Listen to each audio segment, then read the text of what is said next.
Inside this box, this is the box that you're going to be getting, either that you pick up or that it gets mailed to you. There's a variety of materials in the box, but for the Chartpak transfer, what we're looking for is the Chartpak marker, and then also this plastic spoon. And then these are Bristol board. They're cut at 6x9. So these are the materials that I'm going to take.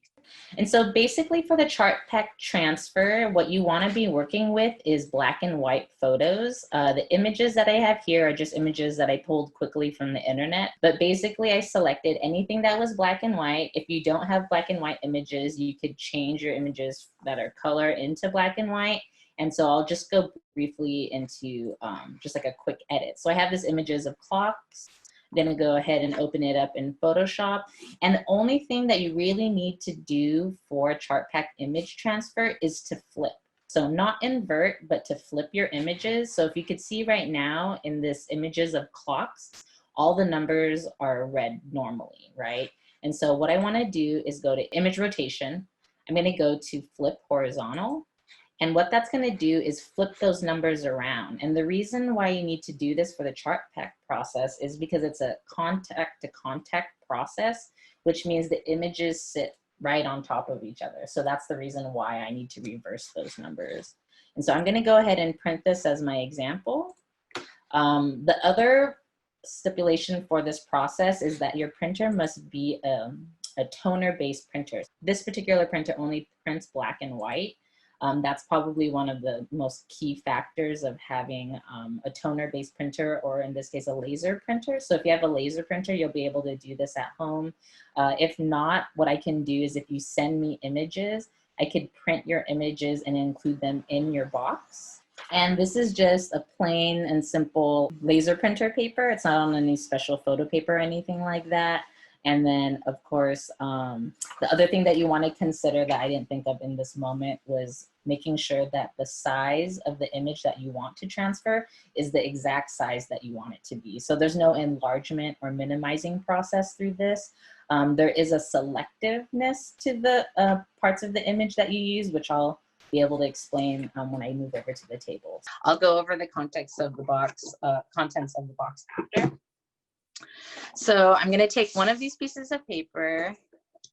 I'm going to have the spoon and the marker here. And then what I just printed was this images of the image of the clock, right? And so some other images that I did print that I didn't go through the demo. This was like a graphic I pulled from the computer. It could be an image, it could be words. But yeah, so I'm just going to show you how in this process I'm able to layer two images together. So I think the first thing that I'll do is I'll actually use this in my right hand. And then in this process, what you want to do is actually flip the image over. So what you're going to do is position this image on your paper, because what I like to do is hold it up to the light. And so I hold it up to the light and make sure that I have it in the spot that I want it. I've done that. And now I'm going to hold it onto the table. The other thing that you could do is actually put a piece of tape so that the paper doesn't move around. So the tape is optional. The other thing that I use at home, so I include a plastic spoon inside your box, but I like to use this rice paddle because I have a little bit more surface area. And so what I'm going to do is I'm going to first color with the marker, and then immediately after I'm going to use the spoon to, it's called burnishing it. So I'm basically going to rub the surface of the paper so that the ink from the print transfers to the Bristol board. So here I go. The marker that I'm using, it's an illustration marker, but the clear type of marker is usually typically used for blending.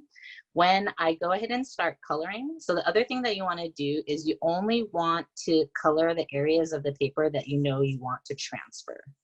I'm going over mainly the front part of the face because that's the part that I want to see transfer. I see a little bit of the ear, and but what I'm making sure is that this image is completely saturated. So what you can see right now is that it's actually showing through the paper. I'm going to go through now with my rice paddle, and I'm going to burnish it. So what this is doing is it's helping the ink from the print lift from the paper. So that's why it's called an image transfer. We're transferring it from one piece of paper to the other. And making sure that I get all the areas that I've made moist with the marker, basically. And if I want to make sure that it's transferring, but I want to be able to put the image back in the same spot, I'm not going to completely let go of the whole paper, but I'm going to hold part of it down and then flip it. So you can see that some of the image is transferring. I did use this image to transfer the other day, so that's probably why the front part isn't transferring as well. So what I'm going to do is I'm going to go around the back. So that's actually a good test. I used this same image yesterday to make a print. So here's from yesterday. The toner was already transferred. So what I'm going to do is I didn't use the back part of the head. So I'm going to go ahead and color that part, and I should see more results. I will also say that this marker has a pretty strong smell, like a smell of like acetone. And so make sure you're doing it in an area that's ventilated, outdoors if possible. Cool, yeah, I'm seeing a little bit better of a transfer happening here. So I'm gonna hold on to part of my paper. You can see here, it's transferred a lot better.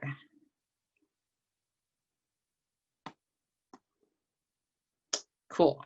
You'll also notice in this print, I didn't flip it, so that's why the words are backwards. And so that's actually something that you could work with if you want to. So that was one image. I'm gonna go ahead and take now the image of the clocks.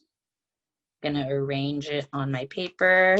I'm going to color on the back of my paper with the blending marker.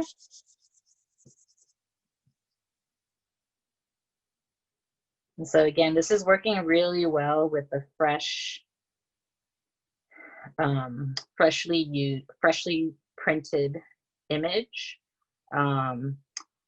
It looks like you'll only be able to use the image once. So if you want to print multiple images, the thing that's cool about this process is that you could layer as many images as you want, as long as the paper has areas of white that you could still transfer. And it could transfer images that have highlights, shadows.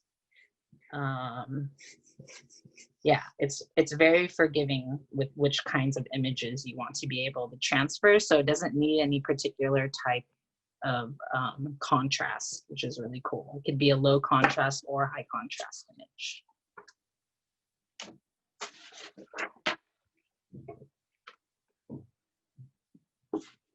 And again, this is just on the Bristol board using paper from my laser printer, right? And so this is the Chartpak process. This is this marker on Bristol board. This is the print that I made yesterday, just to like make sure that everything was working. But inside your kit, I'm including one marker, one spoon, and then a couple of sheets of paper so that you could try this. It works on other papers besides Bristol board, but I find that the Bristol board accepts it really well, so that's why I included it inside your box. So again, if you're someone that doesn't have a laser printer at home, another way that you could make toner-based images is getting images printed out of a photocopy machine. So if you have access to a photocopy machine, that's a possibility as well. Yeah, I'll see you next week.